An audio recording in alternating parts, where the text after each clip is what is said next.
DPA Annex II, Wording Explained, Precise English for Vendor Security. DPA Annex II matters because it spells out the specific technical and organizational measures a processor must take when handling personal data. These are not vague suggestions. They define what processors must do to protect data, reducing ambiguity in operations and liability. By linking vendor obligations directly to data protection law, Annex II makes compliance measurable and enforceable. It also sets expectations for audits and contractual clauses, so both controllers and processors know what evidence is required during reviews. In short, Annex II turns legal principles into practical, auditable security requirements for vendors. Begin Annex II with a precise scope so there's no guesswork about what's covered. Specify which data types, e.g., personal data, special categories, and which processing activities, collection, storage, transfer, analysis, fall under the agreement. Name the parties clearly: the controller, the processor, and any sub-processors, including contact roles for notices. State the environments where processing occurs: production, backup, testing, and any cloud or third-party platforms. Precise scope prevents disputes and makes audit planning straightforward by limiting surprises. Define the core objectives: confidentiality, integrity, and availability in operational terms, so everyone understands expectations. For confidentiality, state what data must remain private and who may access it. For integrity, describe acceptable error rates and validation processes. For availability, set uptime goals and recovery targets. Map these objectives to measurable outcomes like MTTR, mean time to repair, maximum allowable downtime, or data recovery point objectives. Finally, tie these metrics to regulatory or contractual thresholds so compliance is demonstrable and aligned with obligations.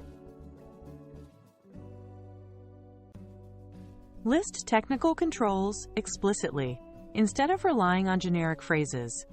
Name required protections like encryption at rest and in transit, granular access control, and comprehensive logging and monitoring. Where relevant, specify protocols or algorithms.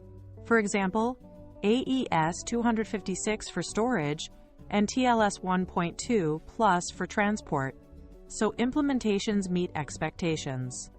Also set clear rules for retention, secure deletion, and key management. Who controls keys, rotation frequency, and secure destruction procedures. Specific controls reduce implementation variance and make validation during audits easier.